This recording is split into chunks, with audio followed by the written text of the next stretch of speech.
Hi everyone, it's another beautiful day here at Prairie, and in honor of Mother's Day weekend we wanted to take a minute to give a shout out and say thank you to all the amazing mothers out there, and we thought this would be a perfect opportunity to introduce you to some of our amazing animal mothers here at Prairie. So first we're going to start off by talking about our cattle. So when calves are born, they're called heifers if they're girls until they have their first calf, and then they're called a cow. Gestation is 9 months, and generally they're going to have one. They can have twins, but it's not as common. So this cow is a purebred shorthorn. She's about 8 years old, and she's pretty special to us for a lot of reasons. She's had a couple of purebred calves of her own, but she's actually acted as a surrogate for a couple English Longhorn embryos that we've imported from England. So she's raised them as her own calf and helped increase the genetic diversity of English Longhorns here in the country. So this cow is about 7 years old. She's an English Longhorn, and she's probably one of the friendliest cows we've got out here. And her calf was born in March. So now we're going to talk about sheep. So a female sheep is called a ewe, and they have a gestation of 5 months. Most sheep are likely to have twins, but they can have anywhere from 1 to 3.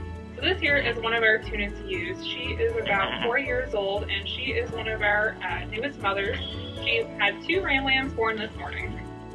So one thing that I have noticed and that I think is really cool, especially with our cattle and our sheep and our goats, is that they'll use different voices, different vocalizations with their babies than they will with each other, especially the first couple days after their babies are born.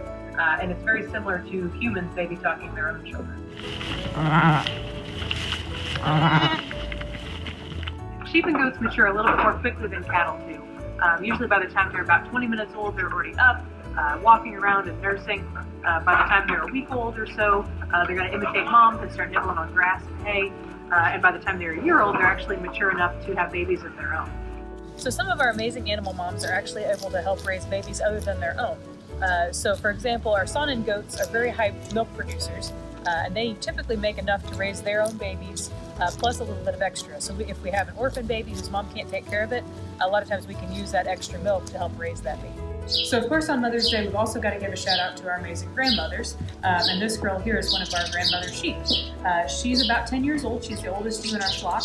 We've got lots of her daughters and granddaughters still in our herd. If you've ever been to Animal Encounters, you've definitely seen her.